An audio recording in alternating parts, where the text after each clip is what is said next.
ng mabilis. Si James ang aking radio operator at matalik ko ding kaibigan mula pa nung nasa Fort Magsaysay kami. 1 kilometro na lang. Nasa extraction point na tayo. Huwag kang mainip. Makakarating din tayo doon. Sana nga, sir. Ang hirap lang kasi nito. Importante din na maging alerto tayo. Gusto kong makabalik sa base ng buo ang tropa. Pasensya na, sir, ha? Hindi na ako sumagot. Ipinagpatuloy namin ang paglalakad sa madulas na dalisdis ng bundok. Maya-maya pa, biglang tumigil ang ulan. Tumahimik ang paligid. Pero kasabay nun, biglang uminit ang mutya sa aking dibdib. Tumigil ako sandali at itinaas ang aking kamay. Agad na huminto ang aking mga tauhan. Dahan-dahan ipinasok ko ang isang kamay sa loob ng aking bes. Kinapa ko sa loob ang aking kwintas na may pendant na itim na bato. Ito ang mutya na ibinigay sa akin ng lola kong albularyo. Sir, okay ka lang ba? Hindi.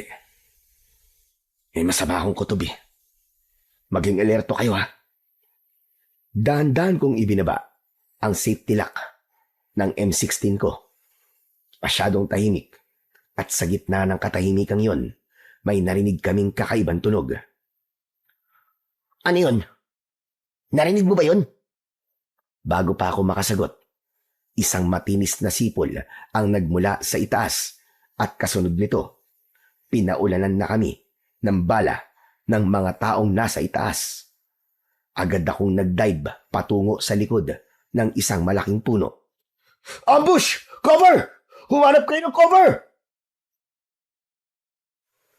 Agad kong tinignan ang isa sa mga kasama ko. Nakahinga ako ng maluwag at natuwa nang makitang ayos lang sila. Pero ang tuwang yon ay agad na palitan ng kaba nang maisip kong dehado pala kami sa posisyon. Mabilis at magulo ang sumunod na sandali. Napakadaming bala ang tumatama sa lupang nasa pagitan namin ng mga kasama ko. James, humingi ka ng backup! Sir, walang signal eh. Tumingin ako sa itaas. Pilit na inaaninag ang posisyon ng mga nagpapaputok sa gitna ng hamog. Doon ko nakita ang mga anino na mabilis na gumagalaw sa pagitan ng mga puno. Hindi sila basta-basta nagpapaputok lang. Bawat bala na tumatama sa paligid namin ay kalkulado. Para bang alam na alam nila kung saan kami eksaktong nakapwesto. Isang lalaki ang dahan-dahang tumayo sa gilid ng bangin. Nakasuot siya ng balabal na itim na basang-basa ng ulan. Sumuko na kayo! Huwag ginang hintayin pa na maging abono na kayo sa bundok na to. Wala na kayo matatakbuhan. Napapalibutan na namin kayo! Hindi kami susuko! Sumilip ako at nagpakawala ng 3 mabilis na putok papunta sa lalaki. Pero mabilis siyang nakapagtago. Muli silang nagpaputok ng baril. Sir, si Morales at si Cruz, may tama! Lumingon ako at nakita ko ang dalawa sa mga bata na nakandusay sa putikan na daan. Ang dugo nila ay humalo na sa agos ng tubig ulan. Kumirot ang dibdib ko dahil sa galit. Pero kasabay ng galit na yon, naramdaman ko ang mutya sa loob ng vest ko. Umiinit na naman ito ng gusto. Halos mapaso ang balat ko. Muli kong dinukot ito palabas at ipinatong sa vest ko. Pero habang ginagawa ko yun, may narinig akong ibang tunog. Isang matagal na nakapaninindig balahibong huni na para bang galing sa isang dambuhalang ibon. Sir, ano yun? Tumigil sa pagpapaputok ang mga rebelde. Isang malakas na sigaw ang narinig namin mula sa itaas ng gulod at maya-maya pa, isang lalaki ang biglang nalaglag. Diretsyong bumagsak sa harapan namin. Akala ko ay aatake siya. Pero patay na siya. May malaking kagat o butas ang leeg niya. Muling umalingaw-ngaw ang malalakas na putok ng baril mula sa itaas. Pero sa pagkakataong yun, hindi na kami ang kanilang pinatatamaan. Sir, pagkakataon na natin to. Takbo na! Sinamantala namin ang kaguluhan. Mabilis kaming nakatakbo ng aking mga kasama pababa sa dalisdis. Pero hindi pa kami nakakalayo ay muli kaming pinaulanan ng bala nang makita nila kaming tumatakas. Isa-isang natumba ang mga tauhan ko.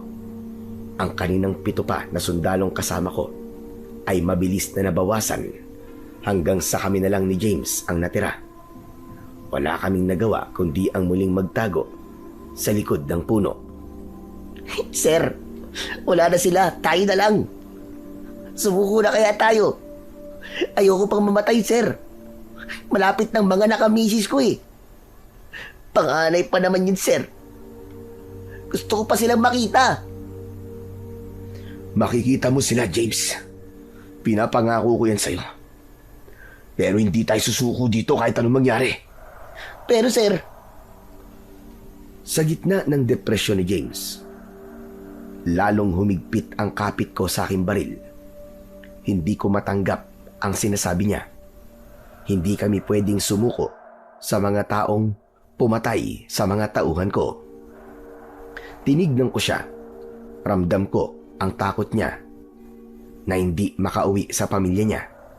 Pero alam kong ang pagsuko sa mga rebelding ito ay katumbas na rin ng kamatayan. Huwag kang panghinaan ng loob. Lalabas tayo sa gubat na to. Maniwala ka sa akin. Hindi na ako naghintay ng sagot niya. Bigla akong sumilip at itinutok ang baril sa 2 rebelde na daan-daang bumababa. Kampante silang naglalakad dahil akala nila ay wala na kaming lakas lumaban. 2 putok ang pinakawalan ko. Ang una ay tumama ng diretsyo sa dibdib ng rebelding nasa unahan. Gumulong ito pababa sa matarik na bahagi ng bundok. Ang pangalawa naman, bago pa man makapag-react, ay tinamaan sa leeg. Bumagsak siya ng nakasubsob sa putikan ng isay habang mabilis na umaagos ang dugo sa paligid niya. Dahil sa 2 napatay ko, pansamantalang natigilan ang ibang rebelde sa itaas. Pero yun ang hudyat ng mas mainit pang labanan. Umulan ng bala sa kinaroroonan namin ni James. Sir, anak ng putya. Wala na akong bala. Umigting ang pangako nang marinig ko yun. Muli akong nagpaputok sa itaas pero maya-maya lang naubos na rin ang bala ko. Tumingin ako kay James. Sugatan na rin siya. May tama na siya sa balikat at halos hindi na maiangat ang braso niya. Bakas sa mukha niya ang labis na takot at kawalan ng pag-asa. Naramdaman ko ang pagtulo ng luha ko. Hindi dahil sa takot, kundi dahil sa bigat ng loob ko para sa mga tauhan ko at para sa kaibigan kong nasa harap ko ngayon. Pinanghihinaan na rin ako ng loob, pero ayokong makita yon ng kaibigan ko. Dahan-dahan kong kinuha ang bonnet sa bulsa ng vest ko. Isinuot ko ito at hinila pababa para takpan ang buong mukha ko. Maliban sa aking mata, sa likod ng telang yon, hinayaan kong pumatak ang luha na kanina ko pa pinipigilan. Kahit paano, ay naitago ko ang emosyon ko. Pare, makinig ka. Walang susuko hanggat tumihinga tayo. Lalaban tayo. Tumango si James sa akin. Sabay naming binitiwan ang aming mga baril na wala ng silbi dahil ubos na ang bala. Inilabas niya ang kanyang combat blade. Ilalabas ko din sana ang sa akin, pero isang matigas na puluhan ng rifle ang malakas na humampas sa likod ng ulo ko. Nagdilim ang lahat. Ang huli kong narinig ay ang malakas na sigaw ni James at isang putok ng baril bago bumagsak ang katawan ko sa lupa. Ilang sandali pa, bigla kong nagkamalay.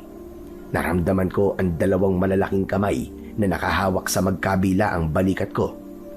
Marahas nila akong kinakaladkad paakyat. May magaspang at mabahong sako na nakataklob sa aking ulo. Dahilan para lalo akong kapusin ng hininga sa loob ng suot kong bonnet. Sinubukan kong igalaw ang mga kamay ko, pero nakatali ito. Saan niyo ako dadalhin? Pakawalan niyo ako! Aba, mabuti naman at gising ka na. Huwag kang masyadong malikot. Malayo-layo pa ang aakyatin natin. Baka gusto mong kaladkarin kita ng patiwarik. Wala akong pakialam kung ano gusto niyo gawin sa akin. Pero nasaan ang kasama ko? Nasaan ang kasama ko? James! James! Huwag mo nang hanapin ang patay na. Ikaw lang ang binuhay namin. Maswerte ka kasi opisyal ka eh. Gusto ni Commander na makausap ang isang katulad mo. Walang hiya kayo. Mga hayop! Bakit nyo ginawa to? Nagtanong ka pa? Natural. Sundalo kayo. Rebelde kami. Magkalaban tayo, di ba? Anong aasahan mong gagawin namin sa inyo? Pero wala kang ginawang masama sa inyo. Pauwi na kami. Bakit kailangan nyo pa kaming i-ambush? Manahimik ka! Hindi ko kailangan magpaliwanag sa'yo, Lechika. Sige! Atakin niyo na yan! Hayop ka! Kung sino ka man, humanda ka dahil papatayin kita! Papatayin ko kayong lahat! Pakawalan niyo ako! Pakawalan niyo ako!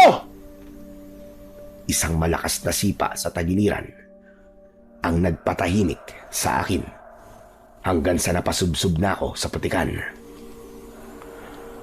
Dahan-dahan lang ha! Baka mamatayan.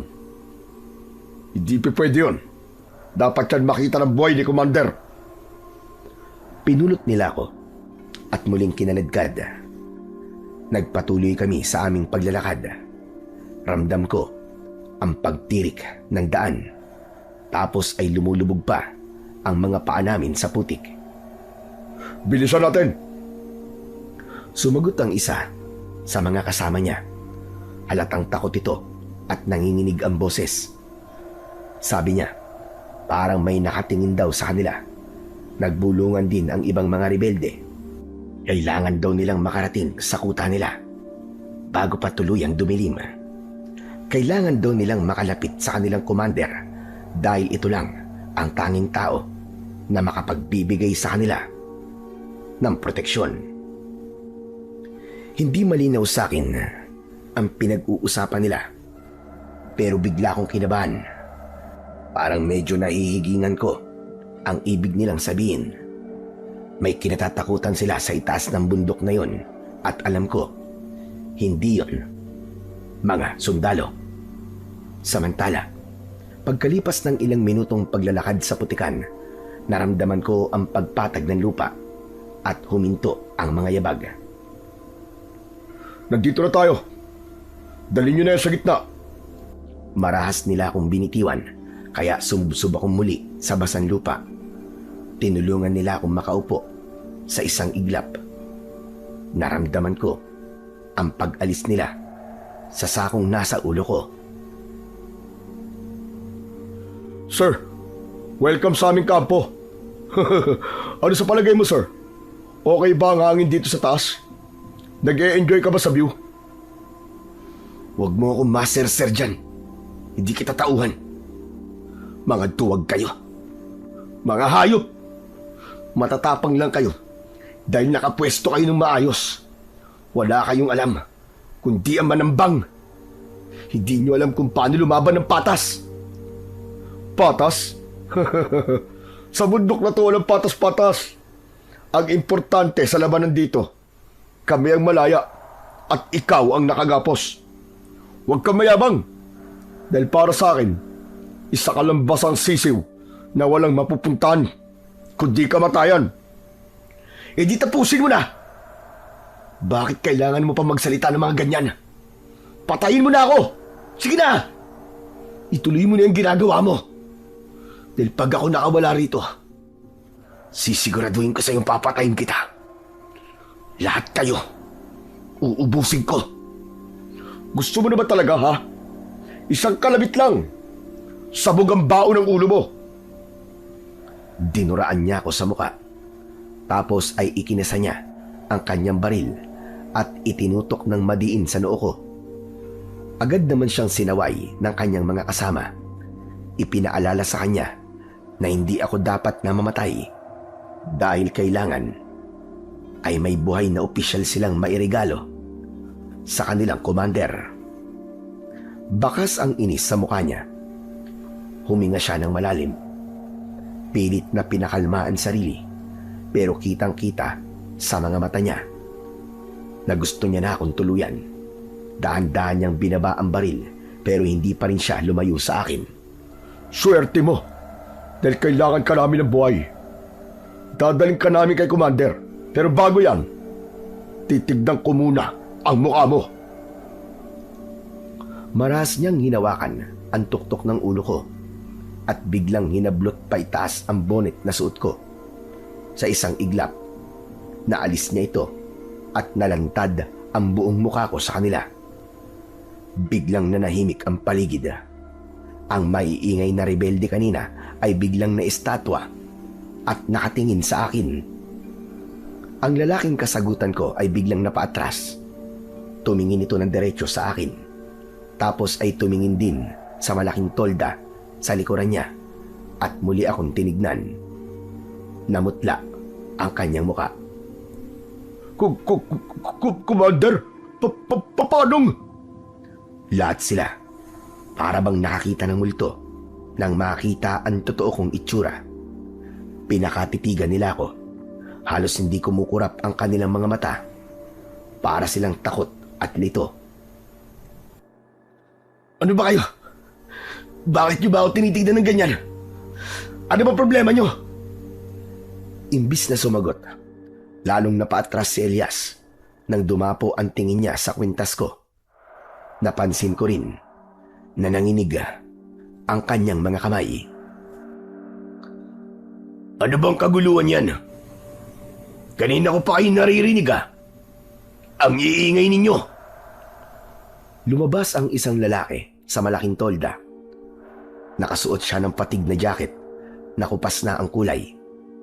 Doon parang tumigil ang mundo. Hindi ako makapaniwala sa nakita ko.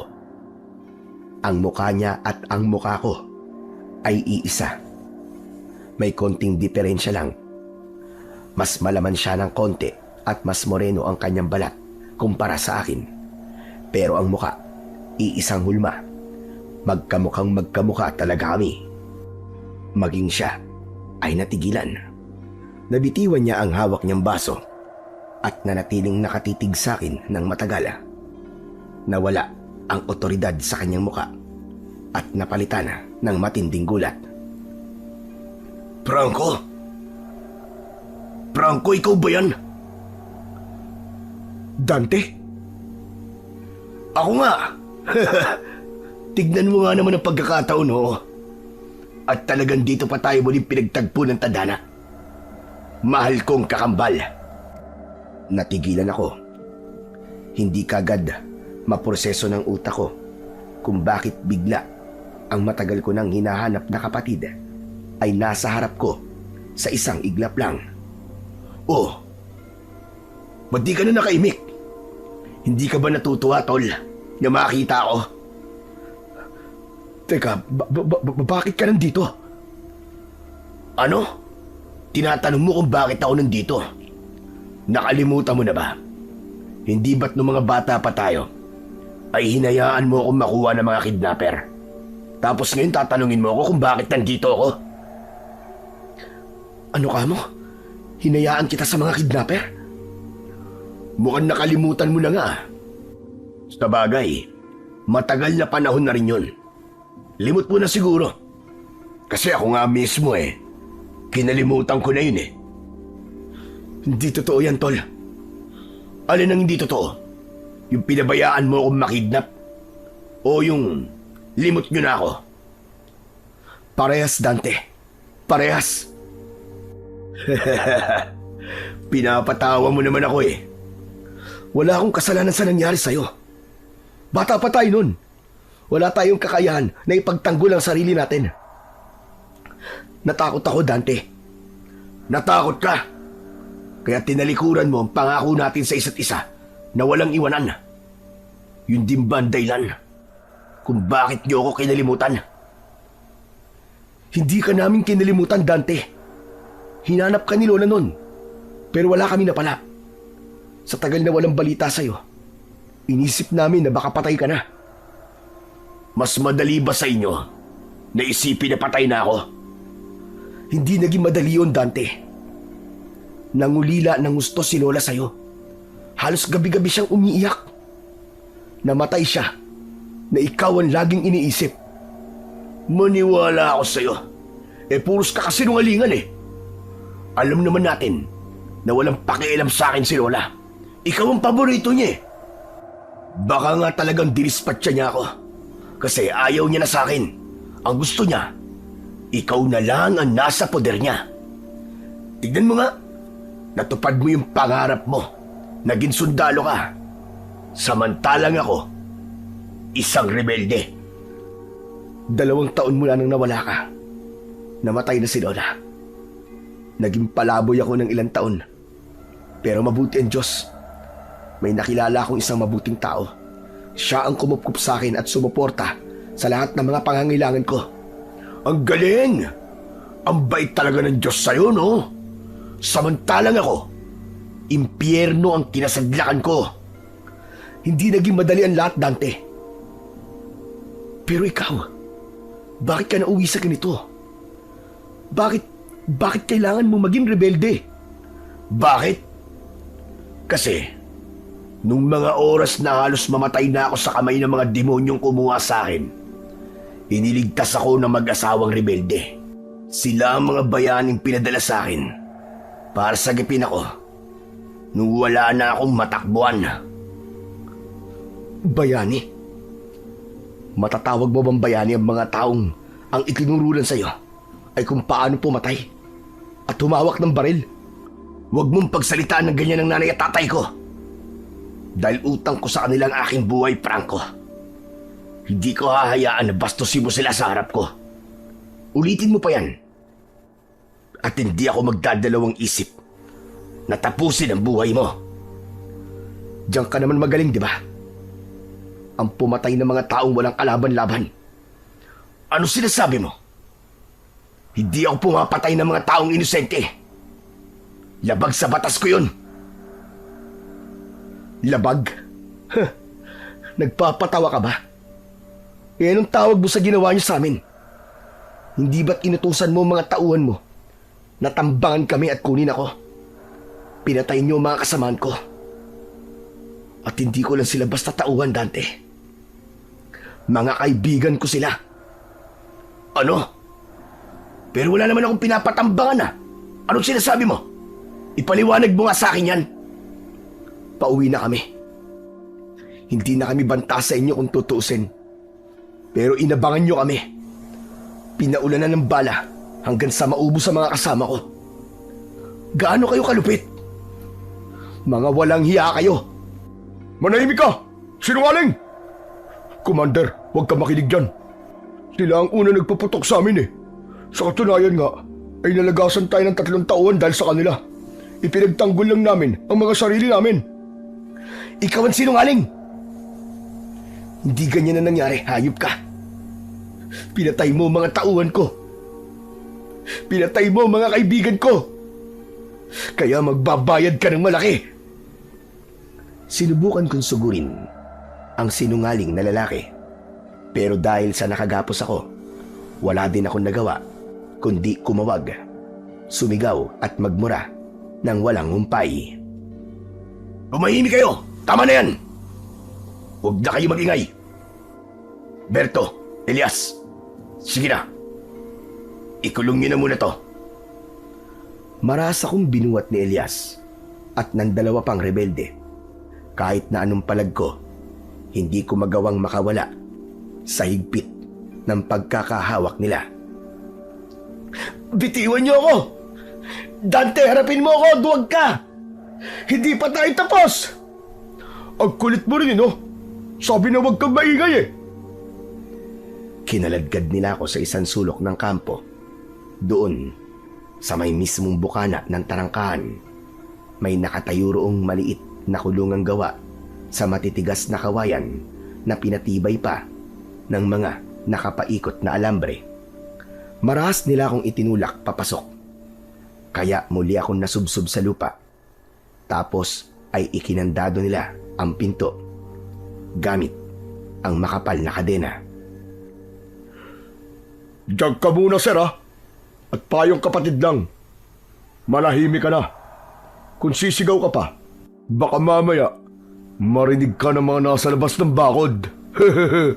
Ikaw rin. Ano bang pinagsasasabi mo? Sino bang nasa labas? Hindi ako sinagot ni Elias. Tumawa lang siya ng mahina bago tumalikod. Kaagad na sumunod naman ang dalawa niyang kasama.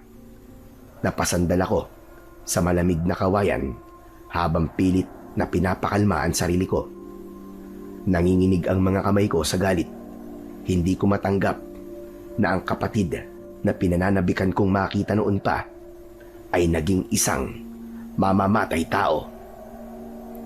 Maya-maya pa ay napansin kong tumahimik na ang buong kampo nila. Ang mga rebelde ay isa-isa nang pumasok sa kanilang mga tolda. Pinatay nila ang karamihan sa mga sulo, kaya lalong dumilim, lalo na sa lugar na kinaroroonan ko. Ilang sandali pa, isang mahaba at nakapaninindig balahibong alulong ang bumasag sa katahimikan mula sa malayo. Alam kong hindi yun aso. Ang tunog ay parang boses ng tao na pilit nagpapanggap na hayop. Kasunod nito ay ang malalakas na pagpag ng mga pakpak sa itaas ng mga puno. Tila may mga dambuhalang nilalang na nagliliparan at nagmamasid sa akin mula sa dilim. Tapos ay nakarinig ako ng sunod-sunod na tunog ng kalansing. Parang tunog ng pinupukpok na lata. Pamilyar sa akin ang tempo ng pagpapatunog nito. Maya-maya pa ay narealize ko na yun pala yung ginagawa ni Lola kapag naghihinala siyang may aswang na umaaligid sa paligid. Ang ingay na yon ay pantaboy sa kanila at alam ko si Dante ang gumagawa nun. Ilang segundo, bigla ulit tumahimik. Nawala yung malalakas na pagpag ng mga pakpak sa itaas. Matagal din bago ako tuluyang nakahinga ng maluwag. Nanatili akong gising at nakikiramdam sa bawat kaluskos sa labas ng kulungan. At inabot din ako ng ilang oras na nakatitig lang sa dilim bago ako dinalaw ng antok. Kinabukasan pagdilat ng mga mata ko, napansin kong nagkakagulo ang mga nasa kampo. Mula sa pwesto ko, nakita ko ang grupo ni Elias na pumasok sa tarangkahan. May dala silang improvised na stretcher na gawa sa sanga ng puno at sako. May nakahiga doon na isang lalaki na nakauniforme. Napatayo ako at kumapit sa kulungan. Nanlamig ako. Yung uniforme, yung patch sa braso niya, isa yon sa mga sundalong dapat ay susundo sa amin sa extraction point. Hoy Elias! Ano nangyari sa kanya? Anong ginawa niyo? Wala kang pakialam. Manahimik ka. Ano? Kasamaan ko yan eh. Bakit ako mananahimik? Talagang halang ang mga kaluluwa niyo. Oo, halang na akong halang. Pero hindi naman kami ang pumatay dito eh. Ibinaba na nila ang bangkay. Medyo natakpan pa ito ng mga kasamahan niya, kaya hindi ko agad nakita ang buong itsura. Maya-maya pa, lumabas na si Dante mula sa malaking tolda. Walang katakot-takot siyang naglakad palapit sa bangkay. Kampante ang bawat takbang na para bang sanay na siya sa ganitong senaryo.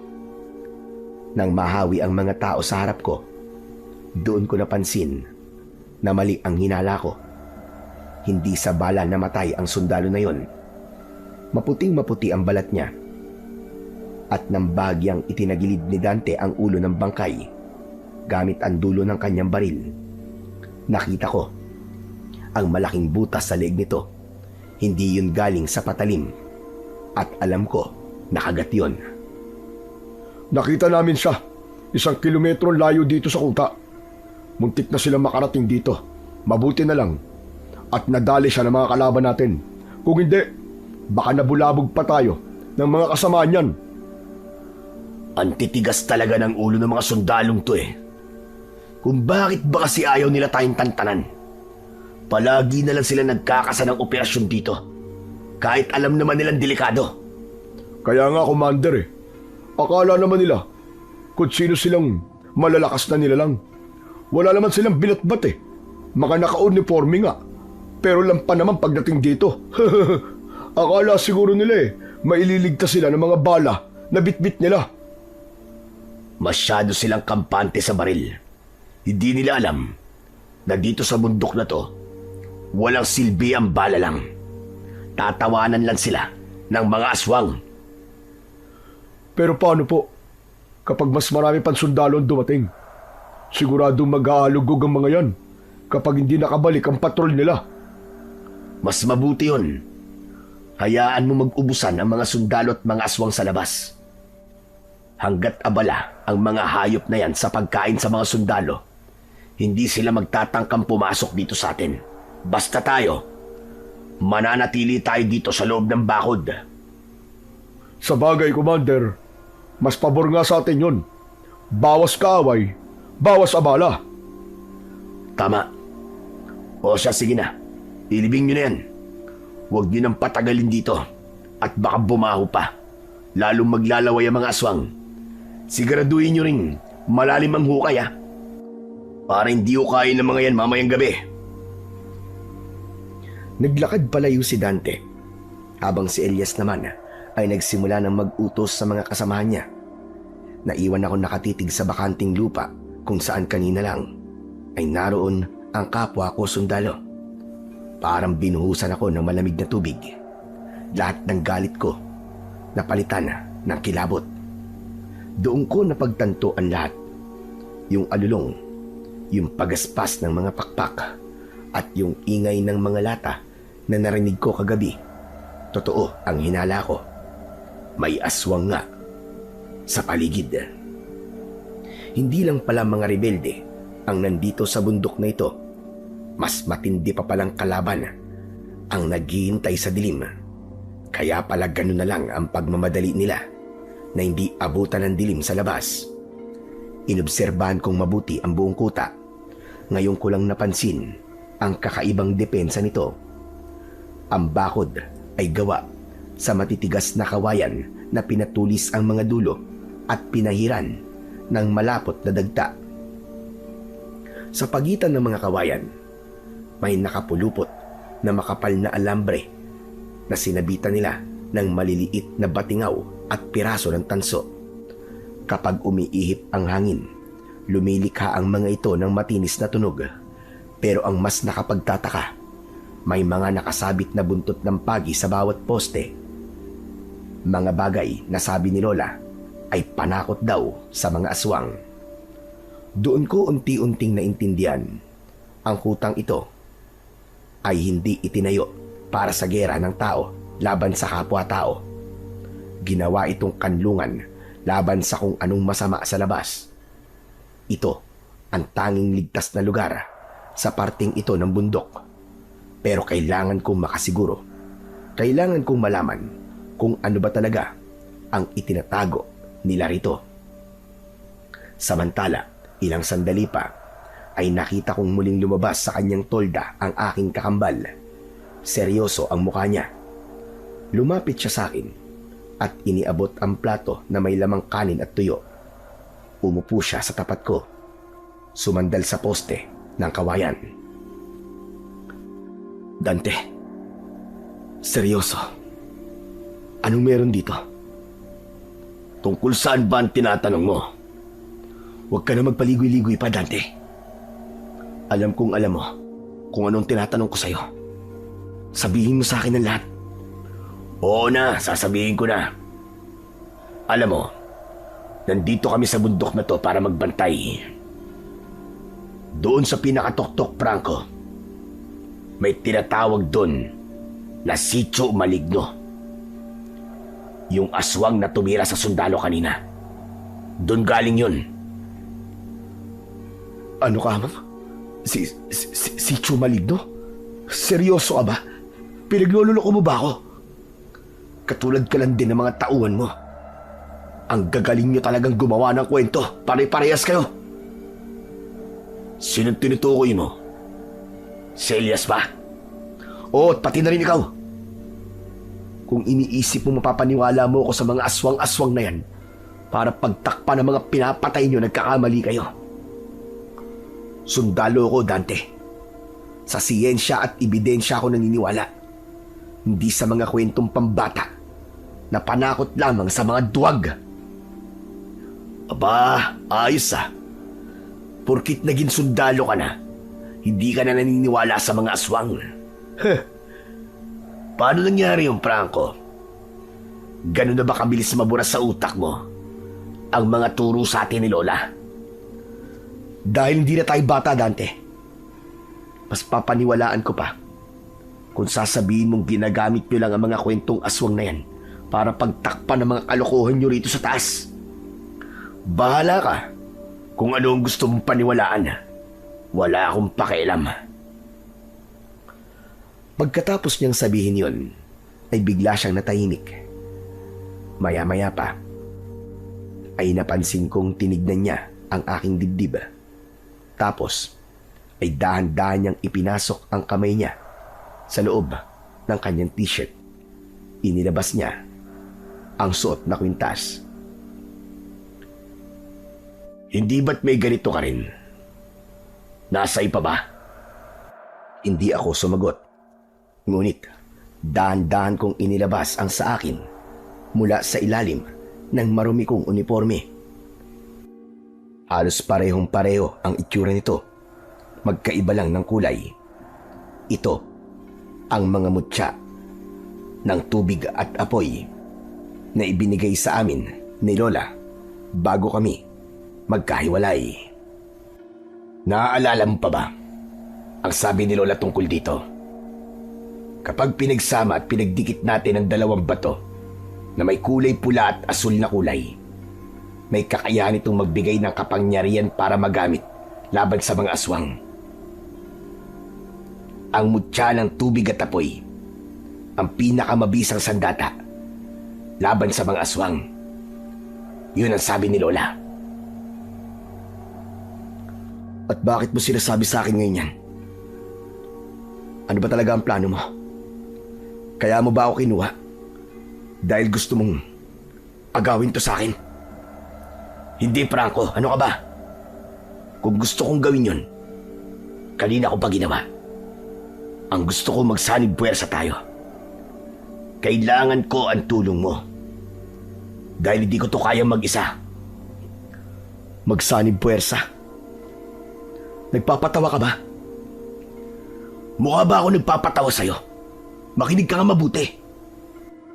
Itong hawak kong mutya ng apoy, ito ang baterya ng lahat ng harang na nakikita mo sa paligid ng kuta. Yung mga batingaw, yung mga alambre, pati yung mga buntot ng page. Display lang ang mga yon kung wala tong mutyang to. Ito ang nagbibigay ng enerhiya sa harang na hindi kayang lusutan ng mga aswang. At hindi lang itong kuta ang pinoprotektahan nito. Ang buong kabundukang to nababalot ng enerhiyang galing dito sa bato. Tumigil sandali si Dante. Tila kinakabahan sa susunod na sasabihin. Pero nararamdaman kong humihina ng kapangyarihan ng harang. Itong mga nakaraang gabi, mas nagiging agresibo na sila. Naririnig ko na sila sa labas mismo ng bakuran ko. Mukhang pinag-aaralan na rin nila kung paanong bubuwagin ang proteksyon namin. Kapag nagkataon na bumigay ang harang na to bago pa natin magawa ang dapat nating gawin, wala nang makakapigil sa kanila. Bababa sila sa kapatagan at uubusin nila ang lahat ng mga tao.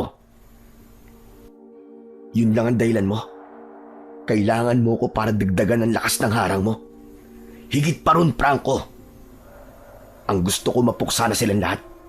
At mangyayari lang yun kung pagsasamahin natin ang dalawang mutya. Ang mutya ng tubig at apoy. Sabi ni Lola, kapag ang dalawang bato ay nagdikit sa ating mga kamay, maglalabas ito ng kapangyarihang kayang tumupok sa mga aswang.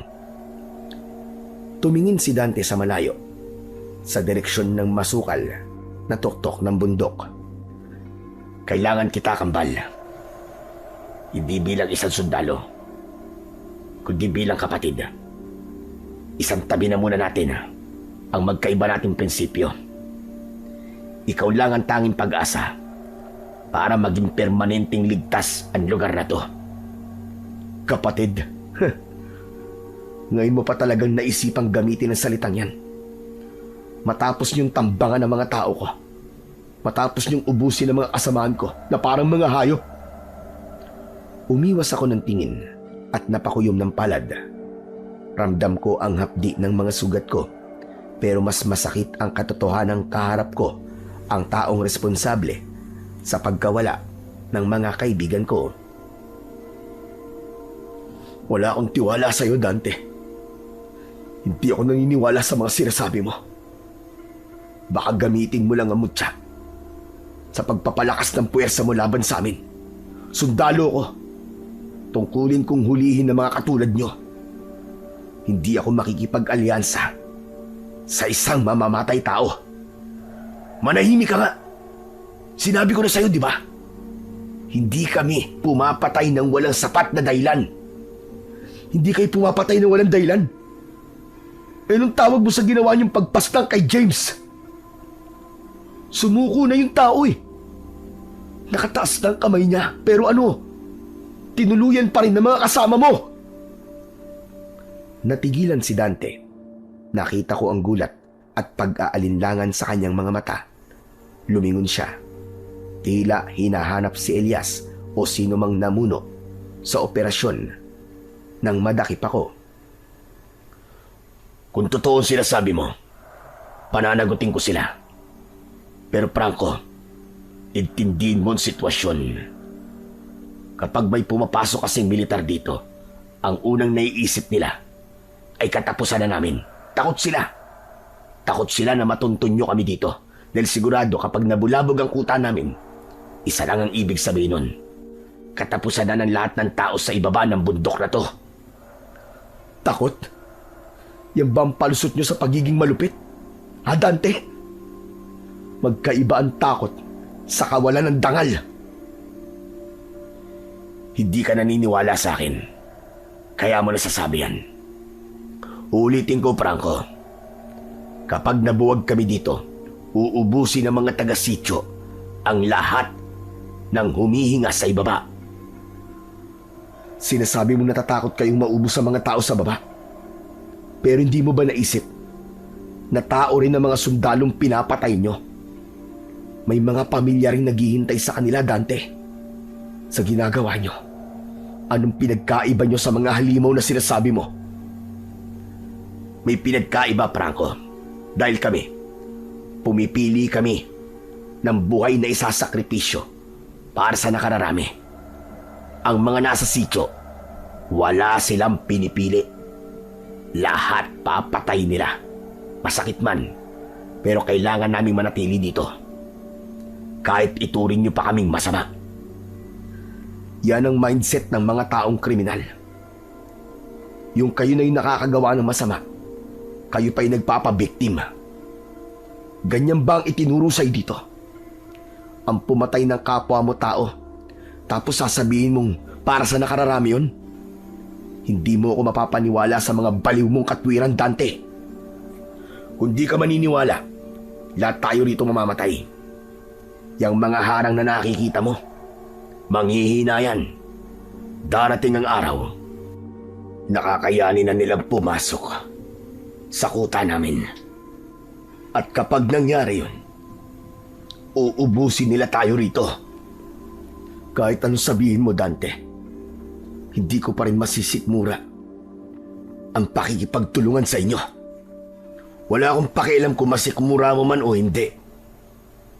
Hindi ko kailangan ng pagsang-ayon mo. Ang kailangan ko, ang mutyang hawak mo. At nandito ka na. Wala ka ng takas sa gulo na to. Susunod ka sa akin. Sa ayaw at sa gusto mo. Inilabas ni Dante ang susi ng kadena. Binuksan niya ang selda ko. Anong ginagawa mo? Papakawalan mo ako? Oo. Kailangan mo sumama sa akin sa taas. Ipapakita ko sa'yo kung anong binabantayan namin.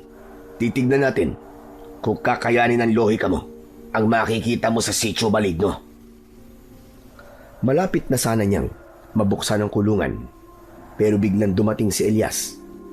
Madilim ang mukha niya at mabilis na itinutok sa akin ang baril. Commander, ano ginagawa niyo? Naiibang na ba kayo? Delikado ang balak niyo!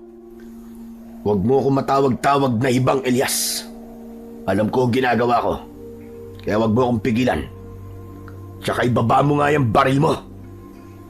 Pero, Commander, sundalo yan eh. Kaaway natin yan. Hindi kaaway ang kakambal ko. Kailangan natin siya.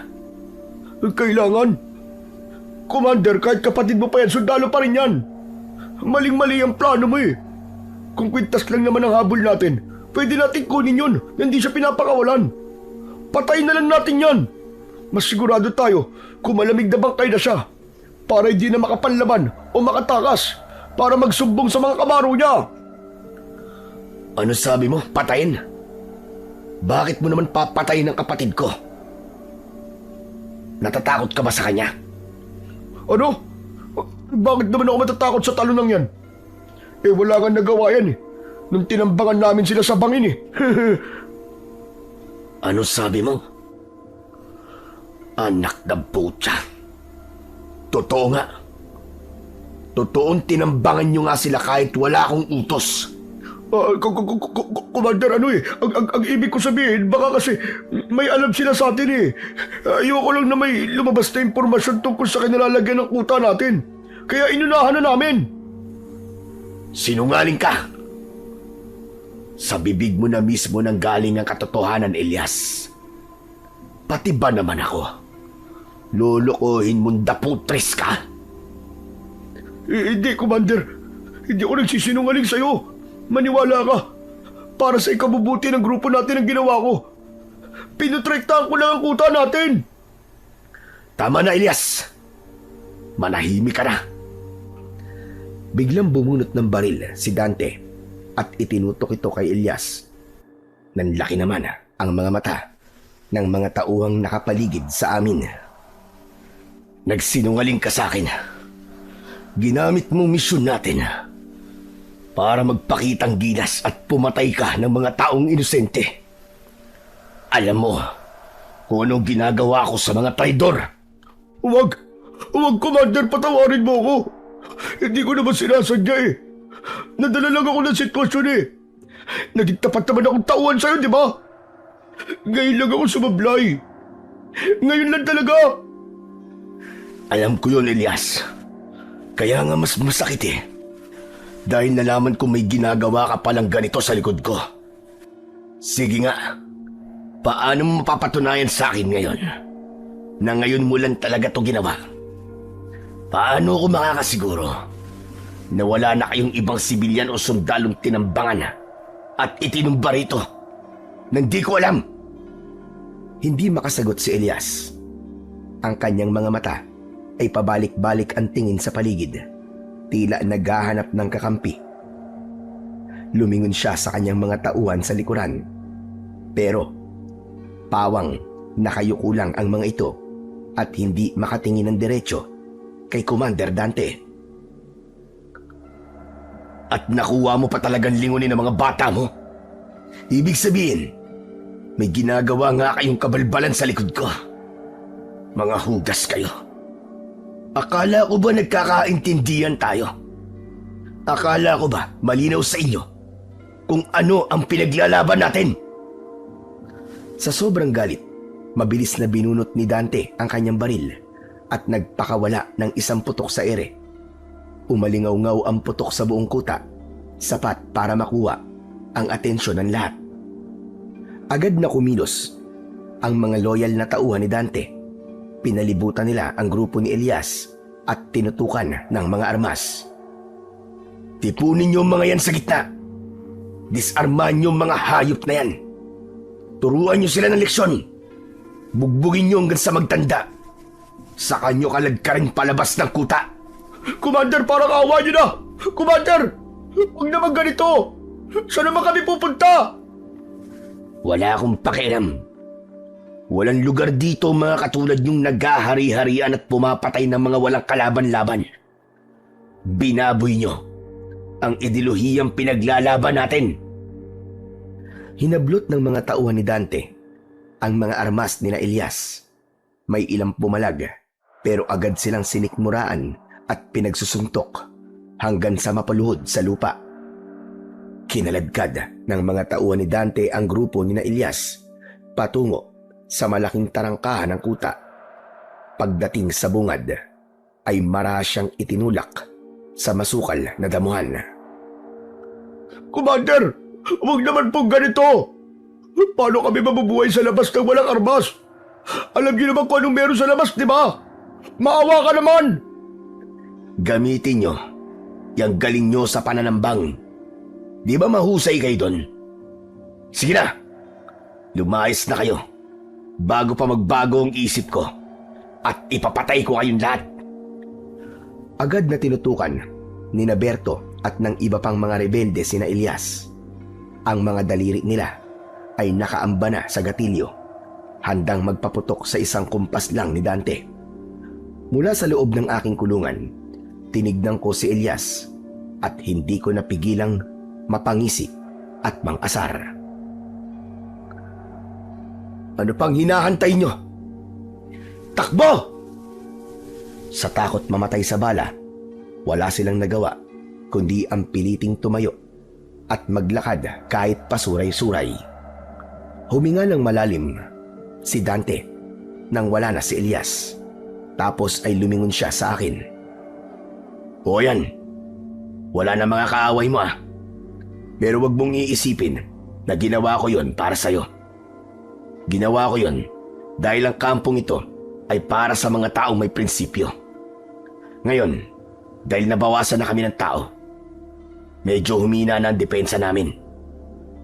Hinarap niya ako ng diretsyo at tinignan ng mata sa mata. Ilalabas na kita dyan. Doon ka na muna sa tolda ni Elias. Magpahinga ka at magbihis ka na din para maging komportable ka. Mamayang gabi, pupunta tayo sa Sitio Maligno para mapatunayan ko sa yung hindi ako nagsisinungaling. Sige, pakawalan mo ako. Pero wag mong aasahan na makikipagtulungan ako sa'yo. Sa paningin ko, isa ka pa ring traidor sa bayan. Bahala ka na nga kung yun ang gusto mong isipin. Sige, kung gusto mong umalis, umalis ka. Yun ay kung kaya mong takasan ang mga tauhan ko na nasa labas. At kung sakali mang makalusot ka sa kanila, bahala ka na sa buhay mo. Pero isa lang ang sinisigurado ko sa'yo, Franco. Hindi ka makakalabas ng bundok na to ng buhay. Matapos niyang sabihin yun, tinalikuran niya na ako. Pumasok na siya sa kanyang tolda. Samantala, dahan-dahan naman akong humakbang palabas ng aking kulungan. Ngunit paglabas ko pa lang, agad na ikinasa ng mga rebelde ang kanilang mga baril at tinutok ito sa akin. Alam kong wala akong laban sa ngayon. Isa lang ako at sugatan pa, habang sila naman ay armado at kabisado ang bawat sulok ng lugar. Kaya ngayon, imbis na lumaban o makipagmatigasan, hinayaan ko na lang sila na ihatid ako sa toldang sinasabi ni Dante. Ang toldang ito ay dating pagmamay-ari ni Elias. Agad akong naghanap ng pamalit na damit. Kailangan kong ayusin ang sarili ko. Kailangan ko ding magpahinga at magpalakas para mamaya kapag ayain ako ni Dante sa Sitio Maligno, may lakas ako para tumakas. Kinagabihan, naghintay ako sa pagsundo ni Dante pero hindi siya dumating. Dahil sa kuryosidad, sumilip ako sa labas ng tolda. Nagtaka ako dahil sobrang tahimik at wala ring bantay. Sinamantala ko ang pagkakataon.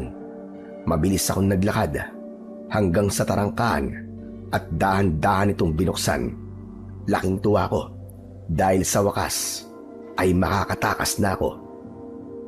Ngunit hindi pa ako nakakalayo nang biglang uminit ang kwintas ko. Sa isang kisap mata, may sumulpot na malaking nilalang sa harap ko. Agad itong sumugod at kinalmot ako.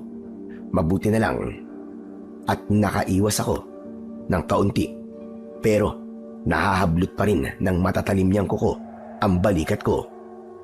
Bago pa ako makabawi sa gulat, muli itong umatake. Napapikit na lang ako dahil alam kong katapusan ko na. Pero biglang may narinig akong sigaw.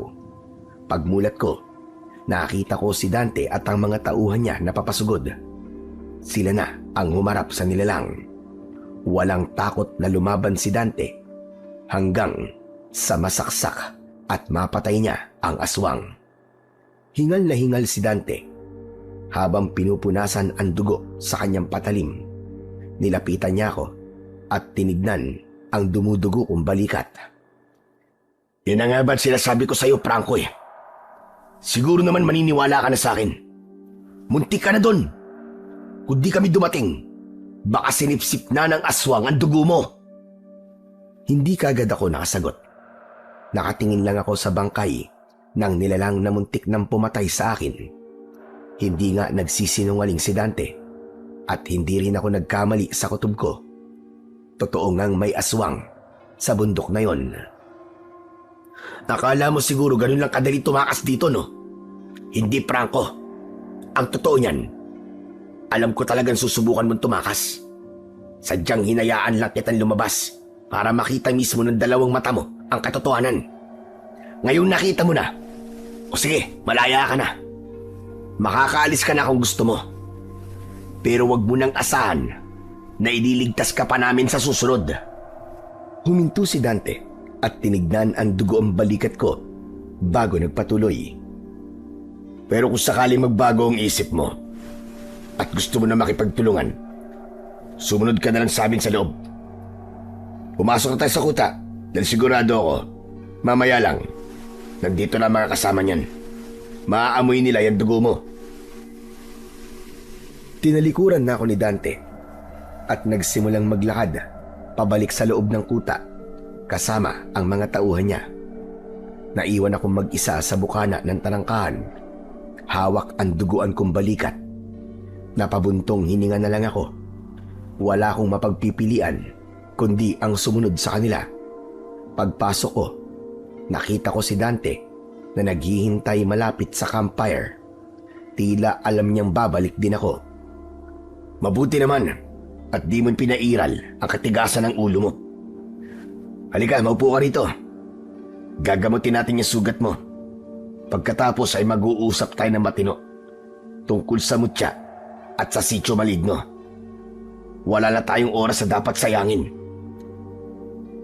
Nakaupo ako sa harap niya. Kinuha niya ang isang basong may tubig at maingat na ibinuhos yun sa telang malinis. Nang idampi niya ito sa sugat sa balikat ko, nagulat ako. Agad na nawala ang kirot at sakit nito sa buong braso ko. May taglay na kapangyarihan ang tubig na pinagbabaran ko ng mutya. Kaya nitong linisin ng kagat o kalmot na may kamandag ng aswang. Matagal ko nang alam ang bisa ng mutyang nasa akin. Hindi lang si Lola ang naging impluensya ko. Yung mga taong kumukup sa akin dito sa bundok, mga albularyo din sila. Sila ang nagturo sa akin ng lahat ng dapat kong malaman tungkol sa aking mutya. Dinigdan niya ako ng seryoso habang tinatapos ang paglilinis ng sugat ko. Ikaw, anong alam mo tungkol sa suot mong mutya ng tubig? Wala akong alam tungkol dito. Ang napapansin ko lang, umiinit to kapag may panganib sa paligid. Ganun ba? Huwag ka mag-alala dahil napag-aralan ko na rin ang mutya na hawak mo. Kinuha niya ang kanyang sariling mutya at ipinakita to sa akin. Alam mo bang mas malakas ang mutyang hawak mo kaysa sa akin? Ang sa akin, pangdepensa at panggamot lang ang kaya nito. Pero ang sayo, may kakayahan yan na magpalakas ng anumang sandata na mahahawakan mo. Pero hindi lang yun. Tinitigan niya ako ng diretsyo nang makita niyang nakikinig ako. Saka siya nagpatuloy. Kapag nagising na ang mutya mo, lalakas ang pandama mo. Bibigyan ka nito ng talas ng isip at kakaibang bilis na hindi kayang gawin ng ordinaryong tao. Franco, magkasundo na tayo. Kahit sa misyon lang na ito, ikaw lang ang susi para mapuksa ang mga aswang na yon. Napatitig ako sa kanya sa kabila ng lahat ng galit at pagdududa ko. Nakita ko ang sinseridad sa kanyang mga mata. Halatang desperado na siyang tapusin ang bangungot na kinakaharap nila. Napahinga ako ng malalim at dahan-dahang tumango. Sa pagkakataong ito, isasantabi ko muna ang prinsipyo ko. Gagawin ko ang alam kong mas makabubuti para sa lahat. Papayag na ako, pero may kapalit. Pagkatapos ng lahat ng to, bibigay mo sa akin ang kalayaan ko. Wala namang problema sa akin yun eh. Sabi ko naman sa'yo, di ba? Hindi kita kaaway. Kapag nalinis na natin ang sitio maligno, palalayain na kita. Hindi ko alam kung mapagkakatiwalaan ko ang salita ng isang rebelde. Pero sa puntong yun, wala naman akong ibang mapagpipilian. Sige na, magpahinga ka na muna. Bukas pagsikat ng araw, itutuloy na natin ang lakad natin papunta sa kuta ng mga aswang. Tumango ako at tumayo. Bumalik na ako sa loob ng aking tolda. Magdamag akong hindi dinalaw ng antok. Nakatingin lang ako sa itaas habang hinahawakan ang mutya sa leeg ko. Iniisip ko kung handa na ba talaga ako sa magiging papel ko sa laban na ito. Kinaumagahan, bago pa man tuluyang sumikat ang araw, ay gising na ang lahat sa kuta. Abala na ang mga tauhan ni Dante sa paglilinis ng kanilang mga baril at pag-aayos ng mga kagamitan. Nilapitan ako ni Dante at iniabot ang isang Armalite. Oh, hetong sayo. Kinuha ko ang baril at tinignan ang kalidad nito. Wala itong pinagkaiba sa baril na ibinigay sa amin ng militar. Galing yan sa mga sundalo na dati namin nakainkwentro. Pasensya ka na. Nilabanan namin sila eh. Kasi natuntun nila ang lugar na ito. Nagipit lang talaga kami nun.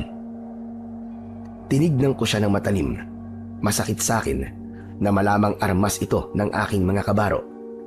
Pilit kong kinalmaan sarili ko dahil alam kong hindi ito ang oras para sumbatan si Dante. Kaya ba nitong pumatay ng mga aswang? Kung ordinaryong baril at bala lang, hindi. Sugat lang ang aabuti nila. Pero hindi sila mapapatay. Wala naman palang silbi to eh. Anong gagawin ko rito? Pampatapang ng loob. Sige na, kunin mo na yan. Huwag ka mag-alala. Kapag gumana na ang mutya mo, tsak na magiging kapaki-pakinabang na yung armas mo. Ang enerhiya mo ang magsisilbing basbas sa mga bala niyan. Kailan ba magkakabisa tong mutyang hawak ko? Baka mamaya patay na ako, hindi pa rin gumagana to. Magkakabisa lang yan kapag tinanggap mo na ito ng buo, Franco. Kailangan magkaisa ang isip at puso mo. Hanggat may pagdududa ka at hanggat nilalabanan mo ang presensya nito, mananatili lang yung palamuti sa leeg mo. Kailangan mong maniwala na bahagi na yan ng pagkatao mo.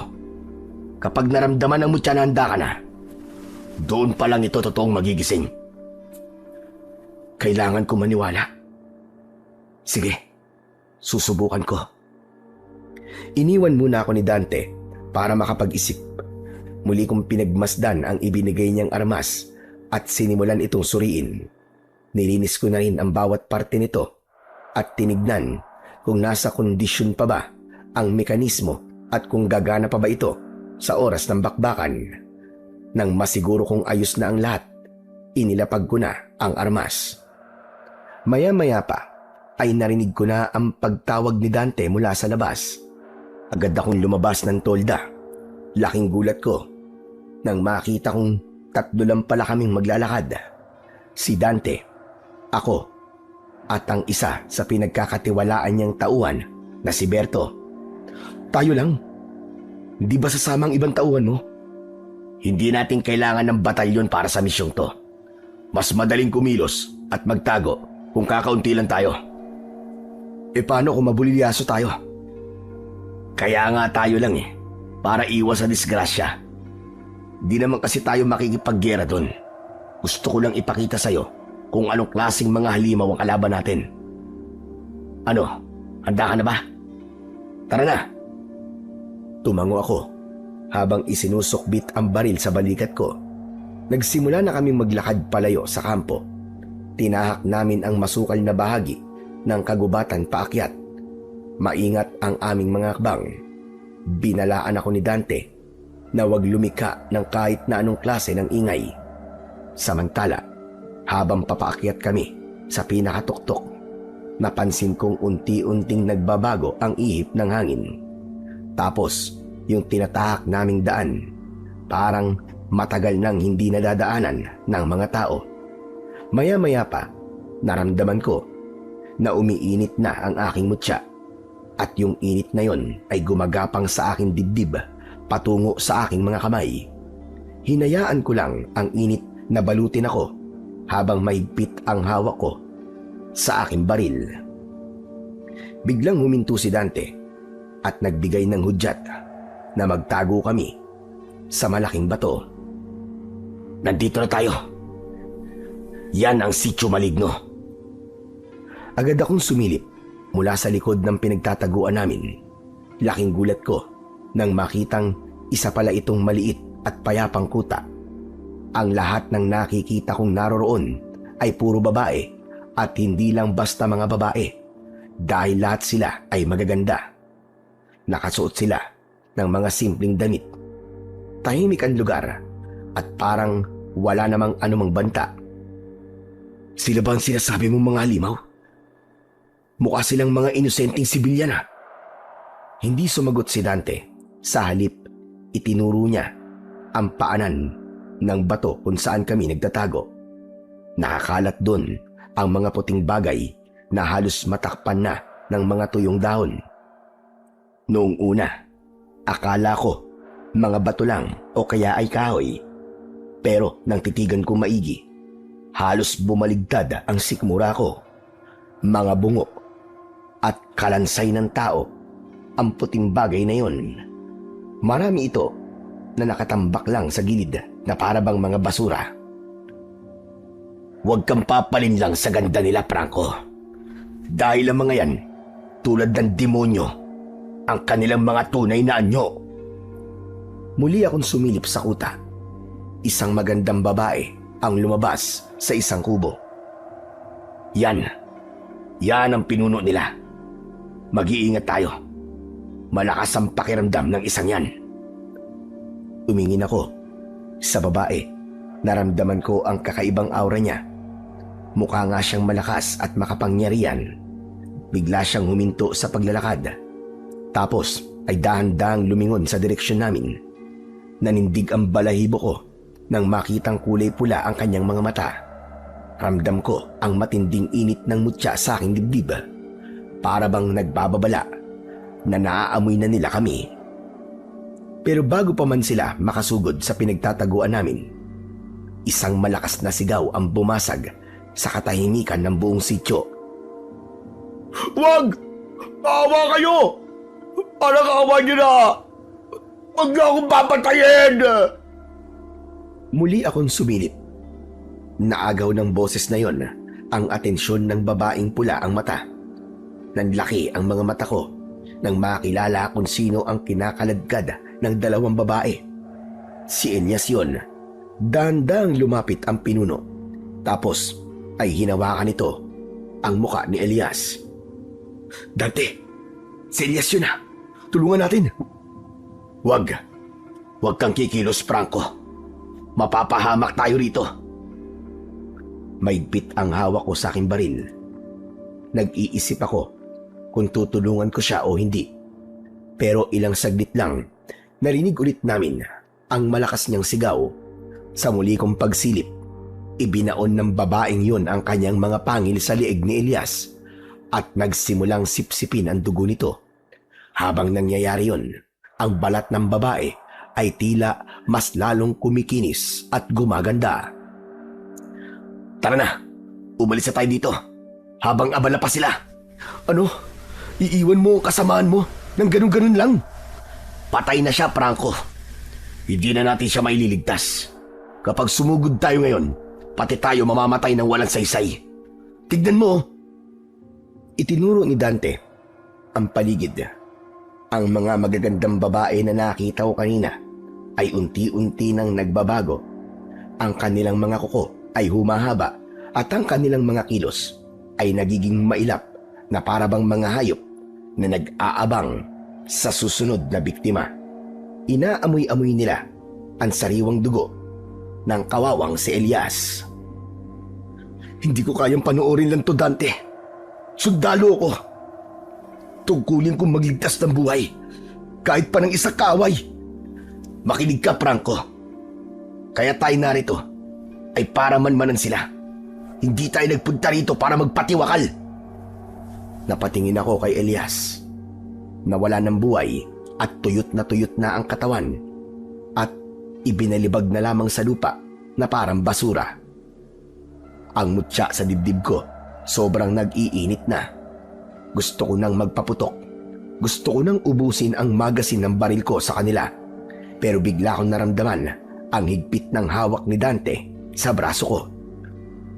Tara na! Pakiusap, tol! Hindi ko matatanggap to, tol. Mga hayop sila! Mga demonyo! Oo na nga, alam ko, demonyo sila! Kaya nga kailangan na nating umalis. Kung susugod ka, nang hindi pagising ang mutya mo, magagaya ka lang kay Elias. Tayo! Bahala ka kung ayaw mo. Maiwan ka dyan. Dahan-dahan siyang umurong at naglakad palayo. Wala na akong nagawa ng oras na yon kundi ang sumunod. Ilang sandali pa ay nakalayo na kami sa kuta ng mga demonyo. Huminto kami sa isang ligtas na lugar para magpahinga sandali. Totoo pala sinabi mo, Dante. Patawarin mo ko kung nagduda ako sa'yo. Naiintindihan ko. Mahirap naman talagang paniwalaan ng mga ganung bagay nung una eh. Pero alam ko namang naniniwala ka sa akin. Kahit hindi mo sabihin. Imposible na ganun lang kabilis na makakalimutan mo ang mga turo ni Lola sa atin. Napabuntong hininga ko ng malalim. Tama siya. Kahit anong pilit kong maging rasyonal. Bilang isang sundalo, ang mga kwento at turo sa amin nung bata pa kami ay nakatatak na sa isip ko. Sige, aaminin ko na. Nung nakikipagbakbakan pa kami sa grupo ni na Elias, nagkahinala na akong may aswang dito sa bundok. Nagbabala na ang mutya ko nun. Uminit talaga to. Tapos, isa pa sa mga namatay na tauhan mo, nalaglag mula sa itas, na may malalim ng kagat sa liig. Nakita kong nakamata lang si Dante sa akin at tahimik na nakikinig. Ipinagpatuloy ko ang aking pag-amin. Pinilit ko lang ipagwalang bahala ang lahat dahil ayokong maniwala sa mga bagay na hindi ko pa nakikita. Pero ngayon malinaw na sa akin ang lahat, Dante. Kapag nagising na itong mutya ko, ipinapangako kong buburahin ko sa mapa ang sitio maligno na yan. Uubusin ko ang lahat ng mga halimaw para wala na silang mapatay ng mga inosenteng tao. Tumango si Dante at tipid na ngumiti. Idinikit niya ang kanyang balikat sa aking balikat Tapos ay tinapik-tapik niya ang likuran ko ng mariin. Napangiti ako sa ginawa niyang yon dahil naaalala ko, madalas namin tong gawin nung mga bata pa kami kapag may pinaplano kaming kalokohan. Yan ang gusto kong marinig sa'yo, Franco. Muli ay nagkatingin ng kaming dalawa. Sa sandaling yon ay naramdaman kong nabura na ang galit namin sa isa't isa. Yung pader na namamagitan sa aming dalawa dahil sa magkaiba naming prinsipyo ay gumuho na. Nagkasundo na kami sa iisang layunin. Tara na, bumalik na tayo sa kampo, tol. Ipinagpatuloy na namin ang paglalakad pabalik sa kampo at ilang sandali lang nakarating na nga kami. Agad na sinalubong kami ng mga tauhan niya at ipinaghanda kami ng makakain. Kumain na muna tayo. Nagutom ako ng gusto. Talaga? Kaya mong kumain? Sa kabila ng nakita mo doon sa tuktok? Abay, bakit hindi? Kailangan kong kumain at magpalakas para mabuhay, Franco. Kaya piliin mo din kumain. Huwag kang mag-alala. Masarap magluto ang asawa ni Berto. Naupo na siya sa isang mahabang mesa sa ilalim ng puno. Agad na rin naman akong sumunod. Inihain nila sa amin ang mainit-init pang nilagang baboy ramo. Kahit madaming tumatakbo sa isip ko, bigla akong nakaramdam ng sobrang gutom nang maamoy ang masarap na pagkaing nakahain. Sige na, banat na. Pampalakas ng tuhod yan. Kumuha ako ng kanin at sabaw. Totoo nga, sa unang higop ko pa lang, parang bumalik nga ang sigla ng katawan ko. Nagpatuloy kami sa pagkain hanggang sa mabusog. Maya-maya, tumingin sa akin si Dante habang naghuhugas ng kanyang kamay. O paano? Magpahinga na muna tayo, tol. Sige, Dante. Tumayo na si Dante at naglakad. Tapos ay naupo sa isang tumba-tumba sa di kalayuan. Hawak niya ang kanyang armas habang nakatanaw sa malayo. Ako naman ay tumayo na rin at pumasok sa loob ng aking tolda para umidlip sandali. Dahil sa sobrang pagod ng katawan, hindi ko na malayang mabilis akong nakatulog. Samantala, pagkalipas ng ilang oras, bigla akong nagising nang makarinig ng sunod-sunod na putok ng baril at malalakas na sigawan sa labas. Agad akong bumangon at kinuha ang aking baril. Lumabas ako ng tolda. Nanlamig ako sa nakita ko. Nakakalat sa paligid ang mga tauhan ni Dante. Marami na ang patay at mukhang tuyot na ang kanilang mga katawan. Sa tindi ng gulat ay hindi agad ako nakakilos sa kinatatayuan ko. Kahit pa biglang may lumitaw na isang nilalang mula sa dilim. Ang itsura niya ay isang babaeng lumilipad na may mahabang buhok. Ang dila niya ay mahaba at may malalaki at matutulis na pangil na para bang vampira. Mahahaba din ang kanyang mga kuko at may malapad siyang mga pakpak.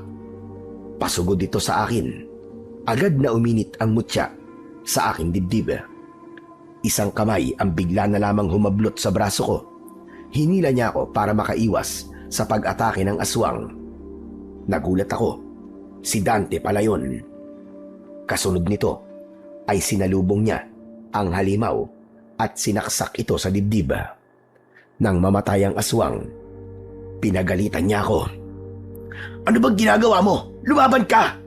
Huwag kang tumuha nga lang dyan kung ayaw mo matulad sa kanila! Napahawak ako sa dibdib ko. Ramdam ko ang kakaibang init at enerhiya na dumadaloy mula sa mutya patungo sa braso ko. Pinakiramdaman ko yun. Umaasa akong ito na ang simula ng paggising ng mutya ng tubig. Samantala, habang binabantayan ko ang mangyayari sa mutya, may isang aswang na mabilis na sumugod sa likuran ni Dante. Hindi namin ito agad napansin. Sa isang iglap, bumaon ang matutulis na kuko nito sa balikat ng kapatid ko. Aray ko! Napaluhod si Dante sa tindi ng sakit na nararamdaman niya. Sa puntong yun, parang tumigil ang mundo ko. Ang takot ko ay napalitan ng matinding pag-aalala para sa kakambal kong si Dante. Hindi! Hayop ka! Bitiwan mo ang kakambal ko! Kasabay ng pag-aalala at galit ko, biglang nagliwanag ang aking dibdib. Ang init ng mutya ay naging parang kuryente na gumapang sa buong katawan ko. Ramdam kong ang bawat kalamnan ko ay tumitigas at lumalakas. Napansin ni Dante ang pagbabago sa akin, kaya kahit iniinda ang sugat niya, ay pinilit niyang makawala sa pagkakahawak sa kanya ng aswang. Tinaga niya ito hanggang sa kusa na siya nitong binitiwan. Nang muli siyang tumingin sa akin, ay nanlaki ang mga mata niya nang makita ang puting liwanag na bumabalot sa kamay ko. Franco! Franco, ang mutya! Gising na ang mutya mo, Franco! Gising na ang mutya ng tubig! Mabilis kong hinablot ang kwintas mula sa leeg ko at hinubad ito. Hinawakan ko ang mutya nang mahigpit sa aking palad. Damang-dama ko ang lakas nito na tila ba gustong kumawala. Nakita ko na ganun din ang ginawa ni Dante. Inilabas niya ang sarili niyang mutya at hinawakan ito ng mahigpit. Oras na, Franco! Ngayon na! Pag-isahin na natin ang ating mga mutya! Pinagtabi namin ang aming mga kamay. Pagdikit ng aming mga mutya, isang malakas na enerhiya ang biglang sumabog sa paligid namin. Ang puting liwanag ay lalong tumindi. Ramdam ko ang pagdaloy ng lakas ni Dante sa akin at ang sakin sa kanya. Nawala ang panghihina niya. Muli sa aming mga palad, gumapang ang liwanag pababa sa mga hawak naming sandata. Ang baril ko ay binalot ng puting kuryente, habang ang itak naman ni Dante ay nagmistulang nagbabagang bakal. Hindi na ako nag-aksaya ng oras. Itinutok ko ang baril ko sa mga aswang na lumilipad sa itaas. Sa bawat kalabit, hindi lang basta bala ang lumalabas, kundi purong puting liwanag na tumatagos sa katawan ng mga halimaw. Ang mga aswang na tinatamaan ay agad na nagliliyab at nagiging abo bago pa man sila bumagsak sa lupa. Si Dante naman ang sumugod sa mga aswang na nasa ibaba. At kapag natataga niya ang mga aswang, parang papel lang ito na nahahati sa sobrang talas. Ang galing nito, Franco! Ang lakas pala talaga ng mutya kapag pinagsama! Galit na sumugod ang mga aswang. Pero bago sila makalapit, mabilis silang napapatay ni Dante. Mga salot kayo! Akala niyo ba matatakot niyo pa kami? Tapos na kayong lahat ngayon! Napatingin ako sa kanya, pero agad ding napatingala nang may makitang isang aswang na sumugod mula sa itaas. Puntirya niya si Dante. Agad kong kinalabit ang gatilyo ng baril. Natamaan ng aswang at tulad ng iba, nasunog din ito at naging abo. Huwag kang magpakampante! Marami pa sila! Manatili kang alerto! Ano ka ba? Ayos lang! Andiyan ka naman para iligtas ako eh. Saka hindi na ako takot, no? Kahit ilang pa silang dumating, ngayon na nasa atin ang kapangyarihan ng pinagsamang mutya. Wala na silang laban sa atin. Tumigil ka nga. Laban muna, bago yabang. Ito naman masyadong seryoso, nagbibiro lang eh. Sige na, ito na po. Lalaban na po. Nagpatuloy ang laban at sa pagkakataong ito, hindi na kami hiwalay na gumagalaw. Dahil ako ang may hawak ng baril, ako ang pumesto sa iisang lugar para abangan ang mga sumusugod na aswang mula sa malayo. Ako ang nagsisilbing pader namin. Nanatili akong nakatayo sa gitna at walang humpay na nagpapaputok sa mga sumusubok na lumapit. Si Dante naman ang naging taga-atake sa mga aswang na nakakalusot sa bala ko. Habang abala kami sa pakikipaglaban, napansin kong parang humihina ang ilaw ng mga sandata namin kapag nagkakalayo kami. Kabaligtaran naman ito ang magiging epekto kapag magkakalapit kami. Dante, huwag kang lalayo sa akin ha. Humihina ang mutya kapag naghihiwalay tayo. Basta, dito ka lang sa tabi ko. Agad na napaatras si Dante at idinikit ang kanyang likod sa likod ko. Sa sandaling magkadikit ang aming mga balikat, muling sumiklab ang puting liwanag sa baril ko at sa kanyang itak. Dahil dito, wala nang aswang ang makalapit sa amin ng 2 metro nang hindi natutupok ng apoy. Pero hindi nagtagal, biglang may narinig kami. Isang nakabibinging tili ang umalingaw-ngaw sa paligid. Napahawak ako sa tenga ko sa sobrang sakit ng tunog. Maging ang mga maliliit na aswang ay natigilan at umatras. Parang nagbigay sila ng daan. Mula sa madilim na gubat, lumabas ang isang aswang. Ayan na! Dumating na ang reyna nila! Mag-iingat ka, Franco! Oo, tol, ikaw din. Mukhang iba ang isang to. Hindi tayo pwede magpakampante. Sa laki niya, mukhang mahihirapan tayo. Iba ito sa mga ordinaryong aswang na kasama niya. Mas hamak na malaki ito kumpara sa iba. Ang balat niya ay kulubot na kulubot at kulay abo. Ang mga pakpak nito ay malalapad at makapal. Ang mukha niya ay hindi na halos mukhang tao. Mas malapit ito sa anyo ng isang demonyo na may 2 mahahaba at malalaking sungay sa noo. Nanlilisik din ang kanyang mga mata. Franco, handa ka na ba? Ito na yun. Wala nang atrasan to, tol. Oo, tol. Handang-handa na ako. Kaya natin to. Naniniwala akong kaya natin to. Basta't magkasama tayo. Sumugod ang reyna. Mabilis ito kahit malaki.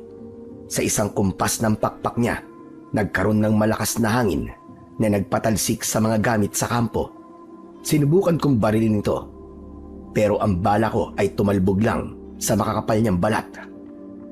Nang makalapit ito, ay agad siyang sinugod ng saksak ni Dante. Pero agad na nakabuelo ang reyna. Hinampas niya si Dante. Tumalsik siya sa batuhan. Agad akong napatakbo palapit sa kanya habang hindi inaalis ang tingin sa dambuhalang aswang. Dante! Ayos ka lang ba? Dante! Sumagot ka, Dante! Nakita kong dumain si Dante at pilit na itinukod ang kanyang mga kamay sa lupa para bumangon. Pero hirap na hirap siya at napaluhod. Napahawak siya sa kanyang tagiliran. Nakita kong duguan ito at may malalim na sugat. Huwag mo akong alalahanin, tol. Harapin mo siya, sige na. Huwag mo siyang hayaan na masaktan ka. Itinutok kong muli ang baril sa muka ng reyna at kinilabit ang gatilyo. Pero hindi na ito pumutok. Ubos na ang bala. Tumitig sa akin ng reyna at ngumisi. Kita ang matatalim at maduduming ngipin nito. Mabilis itong sumugod sa akin. Kaya wala akong nagawa kundi hugutin ang punyal na nakasukbit sa aking tagiliran. Ang punyal na ito ay dating pagmamay-ari ng lola ko. Gawa ito sa tanso at pinagyaman ng malalakas na orasyon para maging sandata laban sa mga makapangyarihang aswang. Nagsimula ang mano-manong laban. Bawat sugod niya naiilagan ko at pilit na sinasaksak ang braso niya gamit ang punyal. Pero masyado siyang malakas. Nagagalusan lang siya at di naman masyadong naaapektuhan sa ginagawa ko. Ilang sandali pa, bigla niya akong sinipa. Tumalsik din ako at gumulong sa lupa, katabi ni Dante. Pareho na kaming duguan, hingal at pagod na. Pinalibutan na kami ng mga aswang at naghihintay na lang na tapusin kami ng kanilang reyna. Kapatid ko, mukhang hanggang dito na lang tayo. Tumingin ako sa reyna. Naglalakad na ito palapit sa amin. Dahan-dahang ninanamnam niya ang aming takot. Tumingin ako sa mutya ni Dante na nasa kanyang kamay. Umiilaw pa rin ito pero mahina na. Tulad ng lakas niya na unti-unti na ring nawawala. Tinignan ko rin ang sakin. Hindi pwede. Hindi tayo mamamatay dito, tol. Hindi pwedeng manalo ang halimaw na yan. Hindi pa to tapos. Kinuha ko ang kwintas ni Dante. Nagulat siya sa ginawa ko, pero wala na siyang lakas para pigilan ako. Hinawakan ko ang mutya niya sa kaliwang kamay at ang mutya ko naman ay sa kanan. Hinarap ko ang reyna na ngayon ay nasa tapat ko na at akmang itatarak na ang mahahaba niyang kuko sa aking katawan. Hayop ka! Katapusan mo na! Pinagdikit ko ng mariin ang dalawang bato sa tapat ng dibdib ko. Ibinuhos ko ang lahat ng galit, lahat ng tapang at ang kagustuhan kong mabuhay sa ginawa kong yon. At ilang segundo lang, isang nakabubulag na liwanag ang sumabog mula sa aking mga kamay. Napapikit ang reyna at napaatras. Para siyang napaso at yung mga aswang na nasa malapit, nasunog sila at naabo. Nang imulat ko ang aking mga mata, wala na ang dalawang bato. Naging isa na ito. Hinawakan ko ito sa kaliwa kong kamay. Samantala, ang punyal naman na hawak ko ay parang humaba at naging isang nagliliwanag na espada. Wala na itong bakal, purong enerhiya na lang. Para sa iyo to, Dante. Tutuparin ko na ang pangako ko. Tatapusin ko na ang laban na to. Mabilis akong tumakbo papalapit sa reyna. Bago pa siya makakilos, ay itinara ko na sa kanyang dibdib ang espada ng liwanag. Napasigaw ang reyna sa matinding sakit. Isang tunog na parabang pinagsamang tili ng tao at atungal ng hayop. Sinubukan niyang hampasin ako gamit ang kanyang higanting pakpak. Pero naging napakabilis ng aking kilos dahil sa lakas ng mutya. Mabilis kong hinugot ang espada mula sa kanyang dibdib at sa isang malakas na pag-ikot, buong puwersa ko itong iwinasiwas sa kanyang leeg. Para sa lahat ng pinatay niyo! Sa isang malutong na tunog, humiwalay ang ulo ng reyna sa kanyang katawan. Tumilamsik ang malapot at maitim na berdeng dugo sa paligid. Gumulong ang kanyang higanting ulo sa lupa. Ang mga mata ay nananatiling nanlilisik pero wala ng buhay hanggang sa bumagsak na ito at nangisay. Nang makita ng mga natitirang aswang na wala na ang kanilang pinuno, mabilis silang nagtangka na tumakas. Nawala ang kanilang bangis at napalitan ng matinding takot. Pero hindi sila hinayaan ng mga tauhan ni Dante na makatakas. Huwag ninyong hayaang makalabas ng kampo, mga yan! Ubusin nyo na! Hinabol nila ang mga aswang at pinatay nila ang lahat ng kanilang maaabutan. Samantala, ay dahan-dahan akong lumapit kay Dante. Bit-bit ko sa aking kamay ang mutya. Unti-unti na itong nawawalan ng liwanag. Dante, kaya mo pa ba? Huwag kang mamamatay, tol, ha? Papatayin talaga kita kapag iniwan mo ako rito. Napangiwi si Dante sa sakit. Pero, nagawa pa rin niyang maglabas ng mahinang tawa na may kasamang ubo dahil sa sinabi ko. Buhay pa ako, sira. Malapit to sa bituka. Pero dahil masamang damo ko, hindi ako basta-basta mamamatay, tol. Napangiti ako sa sinabi niya. Kahit nabakas sa mukha ko ang pag-aalala, hinubad ko ang damit ko at idiniin sa sugat niya para maampat ang pag-agos ng dugo. Nangangamoy asupre pa rin ang paligid mula sa naglahong katawan ng reyna, pero unti-unti na itong tinatangay ng malamig na hangin ng madaling araw. Inalalayan ko siyang maupo sandali. Kahit duguan siya, pilit siyang ngumiti habang nakatingin sa akin. Sabi ko sa'yo, tol, hindi tayo bibiguin ng mga mutya natin. Napaupo na rin ako sa tabi niya. Pagod, pero ayos lang. Masaya naming pinanood ang unti-unting paghupa ng kaguluhan. Maya-maya pa ay nakabalik na ang mga tauhan niya na tumugis sa mga tumakas na aswang at masayang ibinalita sa kanya na ubos na lahat ang kanilang mga kalaban.